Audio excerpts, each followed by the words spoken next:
ফুসফুসের কার্যকরী একক কি ছিল? অ্যালভিওলাস। তাহলে আমরা যদি অ্যালভিওলাসের গঠনটা পড়তে চাই, আমরা যদি বই থেকে দেখি, দেখো এখানে অ্যালভিওলার নালী ছিল, অ্যালভিওলার যে অ্যাট্রিয়াম ছিল, অ্যালভিওলার থলি, আর এই গোল্লা কি? অ্যালভিওলাস। এখন এই অ্যালভিওলাসের ভেতরে কেমন থাকে বা সাইডের দিকে কেমন কোষ থাকে, কী কী দিয়ে তৈরি, সেগুলো আমাদের পড়তে হবে। তো প্রথমত আমরা যদি এটা শিখি তাহলে দেখো এখানে তো আবার হারাই যাবে। দেখো আমরা যদি বই থেকে দেখি, বইয়ের ভেতরে লেখা আছে অ্যালভিওলাস ফুসফুসের কার্যকারী একক। তারপর এগুলো আঙ্গুরের থোকার মতো থাকে, গ্যাস বিনিময়ের তল, মানে এখানে গ্যাসের এক্সচেঞ্জ হয়। কোন কোন গ্যাস? অক্সিজেন এবং কার্বন ডাইঅক্সাইড। তো কিভাবে হয় এগুলো আমরা যখন পরীক্ষাতে আসবে তখন আমরা কিভাবে লিখব, এটা খুব গুরুত্বপূর্ণ। কারণ কি, তুমি বইয়ের মতো করে যদি লেখো তাহলে একটা প্যারার মতো হবে, একরকম হবে, দেখতে ভালো লাগবে না। তাহলে আমরা কিভাবে লিখব, যেভাবে আমি তোমাদের লেখা শিখাই দিছি সেভাবে। তাহলে দেখো তো অ্যালভিওলাসের ফার্স্ট আমরা কিভাবে লিখব, এটা কি? ফুসফুসের কার্যকরী একক। তাহলে ফার্স্ট লাইন কি হবে? ফুসফুসের কার্যকরী একক। এরপরে হচ্ছে সংখ্যা। সংখ্যা কি মনে রাখতে হবে? দেখো কার কত, নবজাতকে কত মিলিয়ন লেখা? 20। আমরা কিভাবে মনে রাখবো যে বতে কি হবে? 20। নবজাতকে 20 মিলিয়ন। আচ্ছা, 8 বছরের শিশু কত হবে? 300 মিলিয়ন। পরিণত মানবদেহে কত? 274 থেকে 790। এখানে গড়ে কত দেওয়া? 480 মিলিয়ন। তাহলে কত কোটি হয়? 48 কোটি। আগের যে বইগুলো ছিল সেখানে লেখা ছিল হচ্ছে 700 মিলিয়ন, মানে কত কোটি? 70 কোটি। যদি তুমি এটা অপশনে না দেখো তাহলে তুমি 700 মিলিয়ন বা 70 কোটি দাগাবা। তাহলে খেয়াল করো, নবজাতকে কত? 20 মিলিয়ন। 8 বছর বয়সী শিশু কত? 300 মিলিয়ন। ঠিক আছে, বেড়ে গেছে। 300 মিলিয়ন মানে কত কোটি? কত কোটি? 30 কোটি। আর 480 মিলিয়ন মানে 48 কোটি। এখন দেখো ব্যাস আর পুরুত্ব। স্যার তাহলে এটা আঁকাতে হবে কিভাবে? দেখো তোমাদের এরকম ছবিগুলো যদি দেখাই আমি, ব্যাস কি আর পুরুত্ব কি? দেখো তো এই জিনিসটা একটা গোল, তাহলে এখান থেকে পুরো এই পর্যন্ত এর কি? ব্যাস। আর এইটুকু যায়, এইটুকু এর কি? পুরুত্ব। এখন এখানে তোমাদের আঁকানোর সিস্টেমটা আমি শেখাই দিই। তোমার বইয়ে আসলে একটা ছবি আছে, এই ছবি যদি তুমি দেখো পরের পেজে আছে, এখান থেকে তুমি মোটামুটি একটা আইডিয়া পাইতে পারো কিভাবে আঁকাতে হবে। কিন্তু তোমাদের সিস্টেমটা অনেক সময় মাথায় থাকে না, আমি একটু বোঝাই দিই। দেখো আমার মনে হয় এর পাশে এখানে আঁকাইলেও হবে। তোমরা যখন আঁকাবা তখন মেইনলি মনে রাখবে এটা গোলাকার টাইপের, কিন্তু পুরোপুরি গোল না। মানে পুরোপুরি গোল তোমরা এরকম করে আঁকাবা না। কি করবা, এই গোলটা একটু চ্যাপটা এবড়ো থেবড়ো বানাই দিবা। কেমন? ধরো মোটামুটি এরকম একটা গোল আঁকাইলা, ঠিক আছে? আচ্ছা, এখন দেখো তো চারপাশে কি আরো অ্যালভিওলাস আছে না?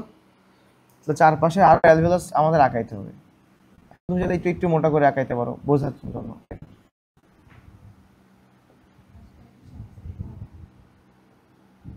ঠিক আছে, তো চারপাশে কি আছে? আরো অনেকগুলো অ্যালভিওলাস আছে।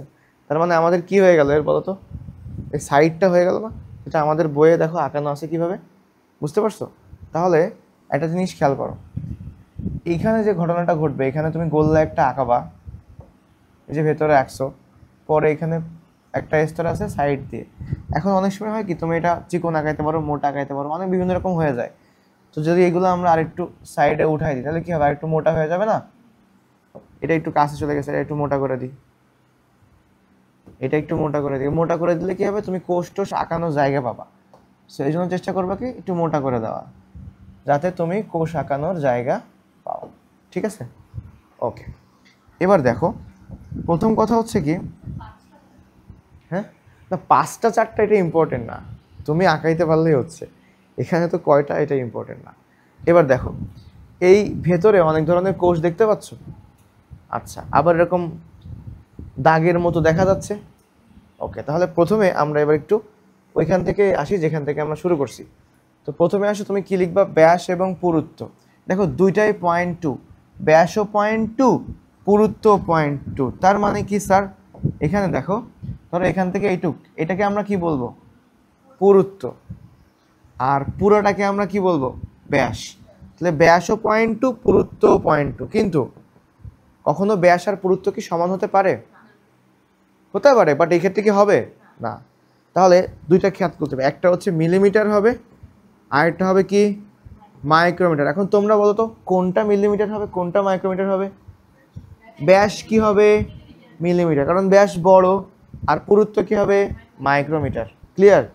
ওকে, তাহলে মনে থাকবে ব্যাস আর পুরুত্ব দুইটাই কি 0.2, ব্যাস হচ্ছে মিলিমিটার আর পুরুত্ব কি মাইক্রোমিটার। এবার চলে আসো, পড়তে হবে কি চারপাশে কি থাকে, প্রাচীর থাকে। সো নেক্সট কোশ্চেন হচ্ছে প্রাচীরের গঠন। প্রাচীর কি কোষ দিয়ে তৈরি, এটা সবচেয়ে গুরুত্বপূর্ণ। দেখো, সিম্পল স্কোয়ামাস এপিথেলিয়াম, তোমরা ছোটবেলায় পড়ছো 9-10-এ, মনে আছে? সরল আইসাকার এপিথেলিয়াম। এপিথেলিয়াম বেশ কয়েক ধরনের ছিল, সেখানে পড়ছিলে কি সিম্পল স্কোয়ামাস। এই যে স্কোয়ামাস, বাংলা নাম বললে কি হবে স্কোয়ামাস।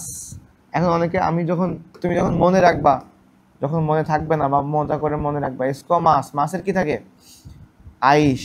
তাহলে স্কোয়ামাস মানে আসলে কি আইস।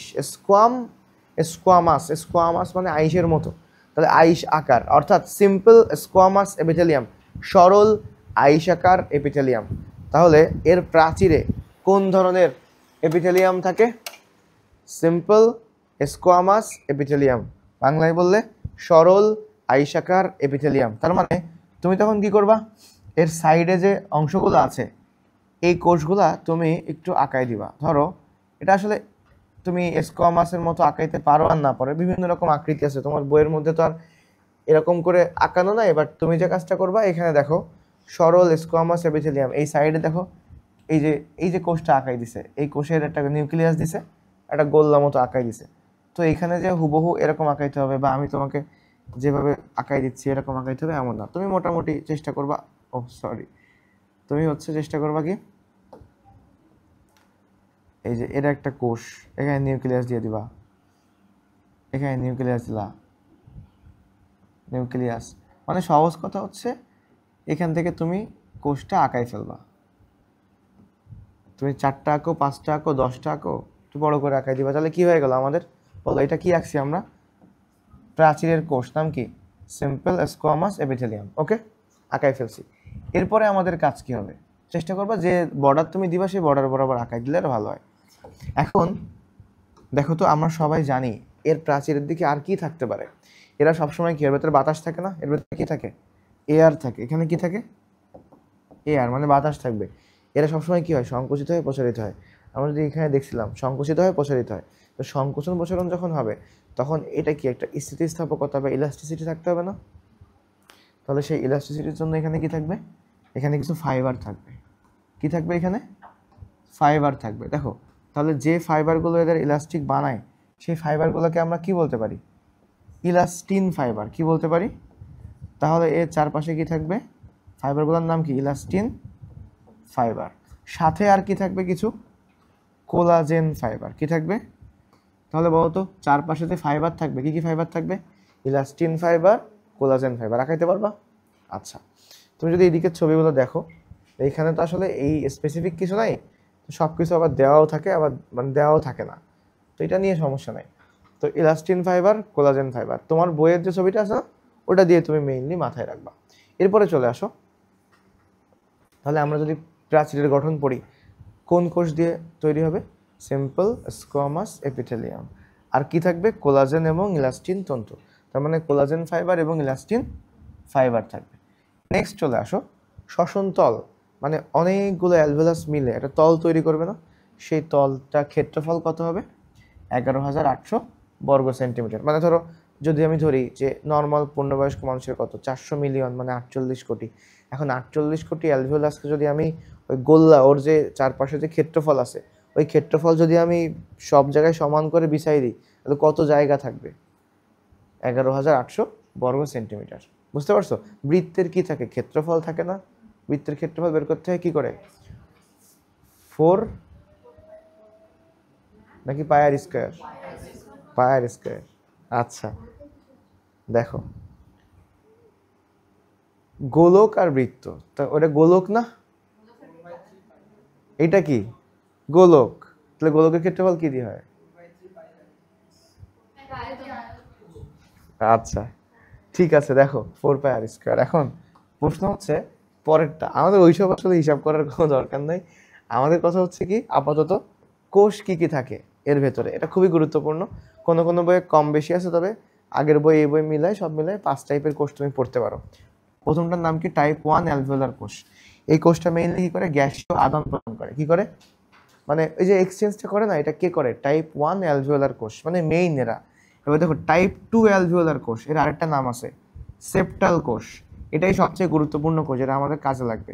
তাহলে বলো টাইপ 2 অ্যালভিওলার কোষের নাম কি, সেপ্টাল কোষ। এর কাজ কি, সারফেক্ট্যান্ট ক্ষরণ করা। কি ক্ষরণ করা, সারফেক্ট্যান্ট। একটু পরে সারফেক্ট্যান্ট নিয়ে ডিটেইলস পড়া যাবে। এরপরে আসো, তারপরটার নাম কি অ্যালভিওলার ম্যাক্রোফেজ। আমরা জানি যে ম্যাক্রোফেজ কি, জীবাণু ভক্ষণ করে কে, ম্যাক্রোফেজ। এখন ম্যাক্রোফেজের বেসিকটা আসলে কি, দেখো যখন আমাদের কোষে মনোসাইট থাকে, ধরো এটা হচ্ছে মনোসাইট, রক্তে যখন মনোসাইট থাকে তখন সেটা মনোসাইট, কিন্তু সে যখন রক্ত থেকে বের হয়ে কোনো একটা টিস্যুতে যায় তখন তার আকার কত গুণ বড় হয়ে যায়, 5 গুণ বড়। তখন তার নাম কি নামে ডাকা হয়, ম্যাক্রোফেজ। স্যার এর নাম ম্যাক্রোফেজ কেন হবে, দেখো আসলে এর আকার কি হয়ে গেছে, বড় হয়ে গেছে না। ম্যাক্রো মানে কি, বড় বোঝাচ্ছে। আর এরা সবাই কি করে, জীবাণু কি করে, ভক্ষণ করে। এই যে ভক্ষণ করা, ভক্ষণ করাকে আমরা কি বলবো, এই যে ফাজ, ফাজ মানে কি, বা ফেজ মানে কি, ভক্ষণ করা।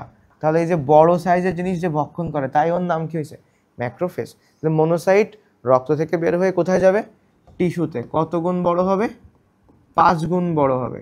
তখন তার ডাক নাম কি হবে, ম্যাক্রোফেজ। যে ম্যাক্রোফেজ অ্যালভিওলাসের মধ্যে থাকে তার নাম কি হবে, অ্যালভিওলার ম্যাক্রোফেজ। এরকম আরো অনেকগুলো ম্যাক্রোফেজ তোমাদের পড়াইছি। যকৃতের ম্যাক্রোফেজের নাম কি, কুফার কোষ। মস্তিষ্কের ম্যাক্রোফেজের নাম কি, মাইক্রোগ্লিয়া। বৃক্কের ম্যাক্রোফেজের নাম কি, ল্যাঙ্গারহ্যান্স সেল। ত্বকের ম্যাক্রোফেজের নাম কি, বৃক্ষের ম্যাক্রোফেজের নাম হচ্ছে মেসেঞ্জিয়াল সেল। ত্বকের ম্যাক্রোফেজের নাম কি, ল্যাঙ্গারহ্যান্স সেল। তোমাদের মনে আছে বৃক্ষ দিয়ে এরকম, ওই যে 3য় অধ্যায় যখন পড়াইছিলাম, সমস্যা নেই আমরা যখন 6ষ্ঠ অধ্যায় পড়বো তখনও পড়া যাবে। এই যে মেসেঞ্জার আঁকাইছিলাম না, যে মেসেঞ্জারের লোগো কেমন থাকে স্যার, এরকম এরকম না। মেসেঞ্জারের লোগোর মধ্যে এই দেখো, এটা এটা একটা কিডনি, এটা একটা কিডনি। তুমি এবার একটু সোজা করে দাও, দুইটা কিডনি, এটা একটা কিডনি আর এই পাশে এটা একটা কি, কিডনি। তাহলে বৃক্ষের মধ্যে কোন সেল থাকবে, মেসেঞ্জারের সেল মানে মেসেঞ্জিয়াল সেল। যাই হোক, এগুলা মজার টপিক ছিল, পড়াইছিলাম। এখন চলে আসো এখানে আমাদের অ্যালভিওলাসের মধ্যে কোন ম্যাক্রোফেজ থাকবে। ম্যাক্রোফেজের নামটা কিন্তু অ্যালভিওলাসের সাথে মিল রেখে হয়, নাম কি, অ্যালভিওলার ম্যাক্রোফেজ। আর ম্যাক্রোফেজের কাজ অলওয়েজ কি, জীবাণু ভক্ষণ করে। আমরা পড়ছি মামনি ফ্যাগোসাইটোসিস করে, পড়ছিলাম না। ম্যাক্রোফেজ মোনোসাইট আর নিউট্রোফিল কি করে, ফ্যাগোসাইটোসিস করে। তাহলে মামনি ফ্যাগোসাইটোসিস করে, ম্যাক্রোফেজ মোনোসাইট নিউট্রোফিল। আচ্ছা এবার আসো এন্ডোথেলিয়াম কোষ। এন্ডো মানে কি, ভেতরে। ভেতরের প্রাচীর গঠন করে কারা, এন্ডোথেলিয়াম কোষ অ্যালভিওলাসের প্রাচীর গঠন করে। আচ্ছা এবার আসো, আরবিসি থাকে। আরবিসির কাজ কি, অক্সিজেন এবং কার্বন ডাইঅক্সাইড পরিবহনে ভূমিকা রাখে। মানে এর চারপাশে মোটামুটি দেখো যে কৈশিক জালিকা থাকে, সেখানে অনেক কিছুই থাকে। এই কৈশিক জালিকার মধ্যে কি থাকে, ম্যাক্রোফেজ থাকবে, তারপরে হচ্ছে নিউট্রোফিল বলো, তারপরে আরবিসি থাকবে। কারণ অক্সিজেন আর কার্বন ডাইঅক্সাইড বিনিময় করবে কারা, আরবিসি। অক্সিজেন বহন করে নিয়ে আসে কারা, আরবিসি, তাই না। তাহলে এখানে অনেক ধরনের অংশগুলো থাকবে। এবার দেখো, তো আমরা যদি এদিক থেকে বই থেকে দেখি, বইয়ের লাইন মানে বইয়ের ছবিটা দেখো তোমরা, বই থেকে খেয়াল করো। এই যে এর ভেতর চারপাশে যে কোষী জালিকা টাইপের আছে, সেখানে কি থাকবে, লোহিত রক্তকণিকা থাকবে। দেখো অ্যালভিওলাসের মধ্যে কারা বসে আছে, অ্যালভিওলার ম্যাক্রোফেজ। তাহলে আমরা যখন আঁকাবো এর মধ্যে একটা ম্যাক্রোফেজকে তুমি বসাই দিবা না। ধরো এখানে সুন্দর একটা ম্যাক্রোফেজ বসাই দাও, এখানে একটা ম্যাক্রোফেজ বসাই দাও, ঠিক আছে। এই ম্যাক্রোফেজের কাজ কি, কারণ ভেতরে যে বাতাসটা যাচ্ছে, বাতাসের মধ্যে কি জীবাণু থাকতে পারে না, তো সেই জীবাণুগুলোকে ভক্ষণ করে খেয়ে ফেলবে কে, এই ম্যাক্রোফেজ। তাহলে ম্যাক্রোফেজের মার্কিং করে দিবা অ্যালভিওলার ম্যাক্রোফেজ। এরপরে আসো, তারপরে বিভিন্ন রকম রক্তকণিকা থাকবে। তারপরে সেপ্টাল কোষ। সেপ্টাল কোষ তুমি জাস্ট আঁকাই দিলে হবে, যে কোনো একটা জায়গাতে তুমি একটা সুন্দর কোষ আঁকাবা। ধরো এখানে তুমি একটা কোষ আঁকাচ্ছ, মোটামুটি একটু বড় সড়ো করে যেটা কোষ আঁকাই দিলা। এই কোষগুলোর কাজ কি, এদের নাম কি, সেপ্টাল কোষ। আর সেপ্টাল কোষ কি কাজ করে, সারফেক্ট্যান্ট ক্ষরণ করে। কি ক্ষরণ করে, তাহলে দেখো তো আমাদের এখানে খুব বেশি প্যারা নিতে হবে না। প্রথমে তাহলে আমাদের কি মার্কিং করতে হবে স্যার, প্রথমে মার্কিং করবা হচ্ছে এই যে স্কোয়ামাস এপিথেলিয়াম, তারপরে চারপাশে কি থাকবে, কোলাজেন ফাইবার, ইলাস্টিন ফাইবার, তারপরে তুমি ভেতরে কি আঁকাবা, ম্যাক্রোফেজ, তাই না? তারপরে তুমি কি আঁকাবা, এটার নাম কি, সেপ্টাল কোষ, ঠিক আছে? আর ভেতরে আরো তুমি আরবিসি আঁকাতে পারো। এখানে ধরো এখানে তুমি এখানে আরবিসি লিখে দিলা, যে আরবিসি তো এরকম হবে দ্বি অবতল, তাই না? তুমি দ্বি অবতল এরকম দুটো জিনিস আঁকাই দিলা, এই সাইডে অবতল, এই সাইডে অবতল, ছোট করে আঁকাইতে পারো, বড় করে আঁকাইতে পারো, কয়েকটা আঁকায় মার্কিং করে দিলে এরা কি হবে, আরবিসি, ঠিক আছে? তাহলে মোটামুটি তুমি চারপাশে আঁকায় এরকম একটা কিছু আঁকাই দিতে পারলেই হচ্ছে, বোঝা গেছে? হুবহু যে এরকম আঁকাইতে হবে এমন কিছু না, তুমি মার্ক করে দিলে হবে। এবার চলো আমাদের পড়াশোনা হচ্ছে সারফেক্ট্যান্ট নিয়ে। তাহলে আমরা কি 4-5 টাইপের কোষ লিখতে পারবো? এবার দেখো আমাদের পড়াশোনা কি নিয়ে, সারফেক্ট্যান্ট, এবং এটাই সবচেয়ে গুরুত্বপূর্ণ, এটাই তোমার পরীক্ষাতে তুমি লিখবা। যখন অ্যালভেওলাস লিখবা 5টা কোষ লিখে এই সারফেক্ট্যান্ট দিয়েই তোমাকে অনেকগুলো লাইন লিখতে হবে। এখান থেকে যেমন এমসিকিউ আসবে, এটা বেসিক বোঝাও অনেক গুরুত্বপূর্ণ। প্রথমে চলে আসো সারফেক্ট্যান্ট, এটা কোন কোষ থেকে করিতে হয়, অ্যালভেওলাসের টাইপ 2 এপিথেলিয়াল কোষ বা টাইপ 2 অ্যালভিওলার কোষ। এর আরেকটা নাম কি, সেপ্টাল। অনেক সময় মনে থাকে না টাইপ 1 না টাইপ 2, কিভাবে মনে রাখবে, দেখো টাইপ 2 না, 2তে কি হবে, সেপ 2 মানে সেপ্টাল, ঠিক আছে, সেপ্টাল। আচ্ছা এবার আসো সারফেক্ট্যান্ট, এই যে সারফেক্সেল, এই সারফেক্সেল দেখছি না আমরা, চিনি না সারফেক্সেল? সারফেক্সেল কি, সারফেক্সেল দিয়ে আমরা কি করি, কাপড় কাচো। কাচছো কখনো সারফেক্সেল দিয়ে কাপড়? ও জীবনে কোনদিন কাপড় কাচো নাই? কাপড় কাচা দেখছো, কেন কাচবা, এটা কোনো কথা? আমিও তো জীবনে কত কাপড় কাচছি, অবশ্য খুবই কম, তারপরেও তো এটা এক্সপিরিয়েন্স খুব গুরুত্বপূর্ণ না? সবারই নিজেদের কাপড় অন্তত নিজের জীবনে একবার কাচা উচিত, তা না হলে তো ফিল করা যাবে না কাপড় কাচার অভিজ্ঞতা কেমন, এক্সপিরিয়েন্স কেমন। আসলে কাপড় কাচা থেকে ইম্পর্টেন্ট হচ্ছে যে জিনিসটা আমি বলবো, এটা তুমি এখন বুঝবে না যদি তুমি না কেচে থাকো। আর যদি তুমি মনে করো না ছাড়ে আমি কেন বলবো, আমি তো প্রতিদিন কাচি, তাও একটা ভিন্ন বিষয়। এখন আসো, কথা হচ্ছে কি, দেখো যখন পানির ক্ষেত্রে ধরো তুমি আগে পানি নিবা একটা পাত্রে, পানি নেওয়ার পরে সেখানে কাপড় ভিজাবা, কিন্তু তার আগে আমরা কি করি, সেখানে এগুলাকে আমরা কি বলি, ডিটারজেন্ট। আসলে সবাই তো সার্ফ এক্সেল ইউজ করে না, কেউ আছে রিন ইউজ করে, তারপরে কেউ আছে হুইল পাউডার ইউজ করে, তাই না? চাখা ওয়াশিং পাউডার আছে, পচা ওয়াশিং পাউডার আছে, তো এগুলো সব কি ডিটারজেন্ট না? তাহলে সার্ফেক্টেন্ট, সার্ফ এক্সেল এগুলো সব কি জাতীয় পদার্থ, ডিটারজেন্ট জাতীয় পদার্থ। জাতীয় পদার্থ স্যার, ডিটারজেন্ট জাতীয় পদার্থ, মাথায় রাখো, ডিটারজেন্ট জাতীয় পদার্থ, ডিটারজেন্ট জাতীয়। আচ্ছা একটা জিনিস খেয়াল করো, এখন যখন তুমি এদেরকে পানিতে দাও, ধরো নর্মাল অবস্থায় পানিতে হাত দিয়ে তুমি পানিতে যখন হাত উঠাবা তখন যে ফিলিংটা হবে, বাট যখন তুমি এই ডিটারজেন্টটা পানির মধ্যে দিয়ে নাড়ানোর পরে হাত উঠাবা, পানি একটু হালকা হালকা লাগে না, পানি একটু হালকা হয়ে যায় না? আসলে পানির, তোমরা পড়ছো কি, তোমরা সপ্তম অধ্যায়ে পড়ছো ফিজিক্স ফার্স্ট পেপারের পৃষ্ঠটান, পৃষ্ঠটানের ইংলিশ কি, সারফেস টেনশন। ইংলিশ কি, সারফেস টেনশন। সারফেস টেনশন যারা রিডিউস করে ওরাই হচ্ছে সারফেক্ট্যান্ট। তাহলে পানি আকারে গোল হয় কেন, পৃষ্ঠটানের কারণে, পড়ছো না, পানির কণার আকৃতি। তাহলে সারফেক্ট্যান্ট, পৃষ্ঠটান যখন কমে যাবে, সারফেস টেনশন যখন কমে যাবে সারফেক্ট্যান্ট দেওয়ার ফলে, তখন কি হবে, ওরা আরও মানে তোমার হালকা হয়ে যাবে, তখন বেশি পরিমাণে ছোট ছোট হয়ে যাবে, তখন চাইলে কাপড়ের ভেতরে পানিগুলো কী হবে, সহজে প্রবেশ করবে, তখন ময়লাগুলোকে সহজে বের করে নিয়ে আসতে পারবে। এজন্যই আমরা এই সারফেক্ট্যান্ট ইউজ করি, ডিটারজেন্ট ইউজ করি, যেন পানিটা পাতলা হয়ে কাপড়ের মধ্যে ঢুকে যেতে পারে, তাই না? এখন এই সারফেক্ট্যান্ট আবার আমার পাকস্থলীর মধ্যে কেন আসবে, এখানে কাপড় কাচা লাগবে নাকি, পাকস্থলীর মধ্যে সারফেক্ট্যান্ট কেন আসবে? আসলে পাকস্থলী বলছি আমি না, তাহলে কোথায় থাকবে বলো, ফুসফুস, কোথায়, ফুসফুসের মধ্যে সারফেক্ট্যান্ট কেন আসবে? আচ্ছা দেখো, তাহলে সারফেক্ট্যান্ট ফুসফুসে কেন থাকবে সেটা আমাদের প্রথমে পড়ে নিতে হবে লাস্ট লাইন থেকে। কি বলছে, সারফেক্ট্যান্টের কাজ কি স্যার, সারফেস টেনশন হ্রাস করা। সারফেস টেনশনের বাংলা কি, পৃষ্ঠটান। তাহলে উদ্দেশ্য কি, কম পরিশ্রমে ফুসফুস সংকুচিত প্রসারিত হয় এর ফলে। তার মানে যখন আমাদের ফুসফুসে পর্যাপ্ত পরিমাণে সারফেক্ট্যান্ট থাকবে তখন আমাদের ফুসফুস কী হবে, অল্প পরিশ্রমে, কম পরিশ্রমে সহজে সংকোচন প্রসারণ হতে পারবে। বুঝতে পারছো? কারণ বড় হয়ে গেলে আবার কি হয়ে যাবে, ছোট হয়ে যাবে, আবার বড় হইতে হবে না, বড় ছোট হতে গেলে বারবার তো সংকোচন প্রসারণ করা লাগবে। এটা কম পরিশ্রমে হতে পারে যদি সেখানে সারফেক্ট্যান্ট থাকে। আচ্ছা তাহলে খেয়াল করো এই উপরের দিকে কি লেখা আছে, এটা কি ধর্মী, ফসফোলিপিড ধর্মী, মানে এটা কি জাতীয় পদার্থ, ফসফোলিপিড, এবং এর একটা রাসায়নিক নাম আছে, রাসায়নিক নাম কি, ডাই পামিটয়েল লেসিথিন।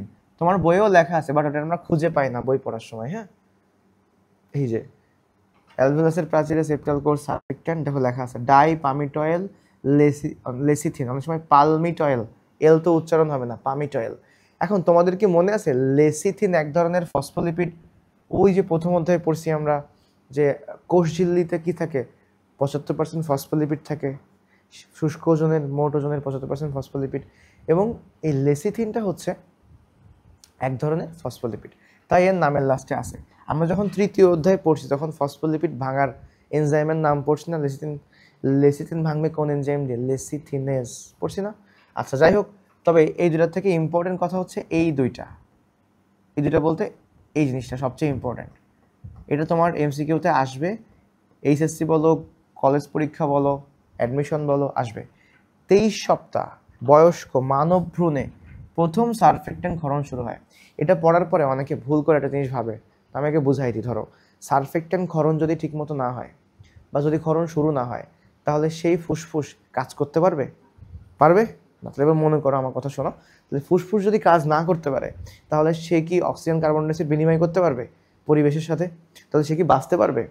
পারবে না। তাহলে বাঁচতে গেলে ফুসফুস অ্যাক্টিভ হতে হবে, আর সে অ্যাক্টিভ হতে গেলে সারফেক্ট্যান্ট লাগবে। ওকে, এখন প্রশ্ন স্যার, কখন? অনেকে ভাবে যে এই যে 23 সপ্তাহ বয়স মানে কয় মাস? 5 মাস। মানে আজকে একটা শিশু জন্মগ্রহণ করছে, 5 মাস পরে তার সারফেক্ট্যান্ট ক্ষরণ শুরু হবে, তাই তো? তাই এটা হইলে তো 5 মাস কি সে মরে যাবে, মরা থাকবে নাকি? তাহলে দেখো কোথায় হবে? মানব ভ্রূণে, মানে মায়ের গর্ভে যখন থাকে, আস্তে আস্তে যখন বড় হয়, তখন তাকে আমরা কি বলি? এমব্রায়ো বা ভ্রূণ। ওই ভ্রূণের বয়স যখন 5 মাস বা 23 সপ্তাহ, তখন সারফেক্ট্যান্ট ক্ষরণ হওয়া শুরু হয়। বুঝতে পারছো? তার মানে কি জন্মের 5 মাস পরে না, মানব ভ্রূণের বয়স যখন 5 মাস 23 সপ্তাহ তখন। পারবো আমরা? 23 সপ্তাহ ভালো করে মনে রাখো। এবার আসো, তাহলে স্যার 5 মাস বয়স থেকে বা 23 সপ্তাহ বয়স থেকে কি মায়ের গর্ভে বাচ্চা শ্বাস নেয়? হ্যাঁ, নেয় বলো তো? না স্যার, অ্যাক্টিভ তো ফুসফুস, তো সারফেক্ট্যান্ট ক্ষরণ শুরু হয়ে গেছে, ফুসফুস অ্যাক্টিভ হয়ে গেছে না। মায়ের গর্ভে সে তরলের মধ্যে থাকে না, অ্যামনিওটিক ফ্লুইডের মধ্যে থাকে না? হ্যাঁ, পড়ছো না? অমরা প্লাস এরকম পড়ছো না তোমরা 9 10? যাই হোক, একটা ধারণা তো তোমাদের আছে। তো তুমি চিন্তা করো, তুমি পানির নিচে ডুব দিয়ে নিঃশ্বাস প্রশ্বাস, শ্বাস প্রশ্বাস নিচ্ছ, হবে? সব পানি কই চলে যাবে? ফুসফুসে চলে যাবে না? তাহলে তরলের মধ্যে ডুবে থেকে কি এটা করা সম্ভব? আসলে ফুসফুসের কাজ কি? বাইরে থেকে বাতাস থেকে অক্সিজেনটা নিয়ে যাবে ভেতরে, সেই অক্সিজেনটা দিয়ে দেবে রক্তে। রক্ত কি করবে? কার্বন ডাইঅক্সাইডটা দিবে ফুসফুসে, মানে রক্ত থেকে কার্বন ডাইঅক্সাইডটা নিয়ে বাইরে বের করে দিবে। এই তো ওর কাজ, অক্সিজেন কার্বন ডাইঅক্সাইড বিনিময় করার জন্য হেল্প করবে অ্যালভেলাসগুলো। এখন আমাদের প্রশ্ন হচ্ছে, স্যার তাইলে মায়ের গর্ভে যখন থাকে তখন এই কাজটা কি করে? মায়ের দেহ থেকে রক্ত, অক্সিজেন সমৃদ্ধ রক্ত বাচ্চার দেহে যাবে, ভ্রূণের দেহে, সেখান থেকে কার্বন ডাইঅক্সাইডযুক্ত রক্তগুলো আবার মায়ের রক্তে চলে আসবে, মায়ে ফিরে আসবে। ফলে তার ফুসফুসের কাজ করা লাগবে না। বোঝা গেছে? শুধু বাচ্চার হার্ট কাজ করলেই হচ্ছে, মায়ের দেহ থেকে রক্ত যাবে, বর্জ্যগুলো আবার চলে আসবে। বোঝা গেছে? মা এই কাজগুলো তাকে করে দিবে। তাহলে ফুসফুস কখন তোমার হচ্ছে শুরু হবে শ্বাস প্রশ্বাস নেওয়া? জন্মগ্রহণ করার পরে। এখন না বাচ্চাকে একটা বাড়ি দিয়ে উল্টা করে রেখে দেয়, যাতে মুখ থেকে ওই যে আরো ভিতরে থাকে না, ওই যে তরলগুলো সব বের হয়ে যাবে, শ্বাস প্রশ্বাস এয়ার ওয়েটে সব ক্লিয়ার হয়ে যাবে। ঠিক আছে, মানে বাতাস প্রবেশ করা বের হওয়া রাস্তাগুলো ক্লিয়ার হবে, তখন সে কী করতে পারবে? শ্বাস প্রশ্বাস নিতে পারবে। কান্নাকাটি করে না বাচ্চা প্রথম শ্বাস নেয়? হ্যাঁ হ্যাঁ, ওই তো ওখানে অনেক কিছু ঘটনা আছে, শেষ করবো আমরা। তো মনে করো, তাহলে একটা জিনিস খেয়াল করো, যে ঘটনাটা আমি তোমাকে বললাম এর সাথে আরও কিছু কথা মাথায় রাখতে হবে, এটা গুরুত্বপূর্ণ এই জন্য। তো যেটা বলতেছিলাম, তাহলে 23 সপ্তাহ বয়সে একটা বাচ্চা, সে হচ্ছে মানে তার সারফেক্ট্যান্ট ক্ষরণ শুরু হবে। এখন বাচ্চারা নর্মালি কত সপ্তাহ মানে কত মাস বয়সের সাথে জন্মগ্রহণ করে? 9 মাস। তোমরা পড়ো 10 মাস 10 দিন, কিন্তু 10 মাস 10 দিন না, আসলে আরো কম, 9 মাস। এখন অনেক বাচ্চা জন্মগ্রহণ করে তারও আগে, 8 মাস, কেউ আবার 7 মাসে জন্মগ্রহণ করে। শুনছো না এরকম? অনেক স্টুডেন্টও আছে আমার 7 মাসে জন্মগ্রহণ করছে। অনেকে জানে, অনেকে জানে না, বাসায় যেয়ে জিজ্ঞেস করিও যে আমি কয় মাসে হয়েছি। এখন দেখো তো, অনেক বাচ্চা, ধরো একটা বাচ্চা 6 মাস বয়সে জন্মগ্রহণ করছে, হ্যাঁ, মনে করো 30 সপ্তাহ বয়সে বা 28 সপ্তাহ বয়সে সে জন্মগ্রহণ করছে, 7 মাস বয়সে। তাহলে সে পৃথিবীতে আসলে সারভাইভ করতে গেলে তার ফুসফুস কাজ করতে হবে, আর ফুসফুস কাজ করতে গেলে কি সারফেক্ট্যান্ট থাকা লাগবে। এখন বলো, যার বয়স 7 মাস তার সারফেক্ট্যান্ট থাকবে কিনা? থাকবে। তার মানে সে যদি পৃথিবীতে জন্মগ্রহণ করে সে সারভাইভ করতে পারবে। এখন মনে করো 23 সপ্তাহ বয়সের আগে, ধরো 20 সপ্তাহ বয়স একটা বাচ্চার, 5 মাস বা 4 মাস 4 মাস, সেই বাচ্চা পৃথিবীতে জন্মগ্রহণ করে সারভাইভ করতে কি পারবে? কারণ জন্মগ্রহণ করলে তার ফুসফুস কি কাজ করবে? তাহলে সে বাঁচতে পারবে না। এজন্য কোনো একটা ভ্রূণ কখন স্বাধীন অস্তিত্বের অধিকারী হিসেবে গণ্য করা হয়, মানে সে জন্মগ্রহণ করলে বাঁচতে পারবে, এটাকে কি বলা হচ্ছে তোমার বইয়ে? স্বাধীন অস্তিত্বের অধিকারী হিসেবে গণ্য করা। তার মানে 24 সপ্তাহের আগে, 24 সপ্তাহের আগে মানব ভ্রূণকে স্বাধীন অস্তিত্বের অধিকারী হিসেবে গণ্য করা হয় না। বুঝতে পারছো? কেন বোঝা গেছে? সবাই কি বুঝছি লাইনটা? ওকে। তাই এই লাইনগুলো তোমাদের বইয়ে লেখা আছে। সেটা হচ্ছে যে 23 সপ্তাহ বয়সে সর্বপ্রথম সারফেক্টিংকরণ শুরু হয়, এই কারণে 24 সপ্তাহের আগে মানব ভ্রূণকে স্বাধীন অস্তিত্বের অধিকারী হিসেবে গণ্য করা হয় না। অনেক দেশে তাই এই সময়কাল পর্যন্ত গর্ভপাতের অনুমতি দেওয়া হয়, মানে অ্যাবর্শনের অনুমতি দেওয়া হয়। কিন্তু বাংলাদেশেও অ্যাবর্শন যে কোনো সময় নিষিদ্ধ, ইসলামেও যে কোনো সময় অ্যাবর্শন নিষিদ্ধ। কয় মাস ডাজেন্ট ম্যাটার, ঠিক আছে? ওকে। কিন্তু যদি সেটা সার্ভাইভাল কেস হয়, অনেক ধরনের মতবাদ আছে ইসলামের ক্ষেত্রে, সেগুলো ভিন্ন। এবার চলে আসো, তাহলে লাস্টেরটা খেয়াল করো। সারফেক্ট্যান্ট তৈরি না হলে তাদের শ্বাস প্রশ্বাস নিতে ঠিকঠাক কাজ করবে? শ্বাস প্রশ্বাস হবে? সমস্যা হবে। তাকে বলা হয় শ্বাসকষ্টজনিত সমস্যা। তাকে বলা হয় কি? Respiratory distress syndrome. তার নাম কি হবে? RDS। তাহলে নাম কি? RDS মানে কি? Respiratory distress syndrome. মনে থাকবে যে সারফেক্ট্যান্ট ঠিকমতো ক্ষরণ না হলে কি সমস্যা হবে? RDS, respiratory distress syndrome. Okay, তাহলে আমরা মোটামুটি জিনিসটা কমপ্লিট করে ফেলছি। এখন দেখো, তাহলে খেয়াল করো, সারফেক্ট্যান্ট তাহলে কোন কোষ থেকে খরিতে হবে?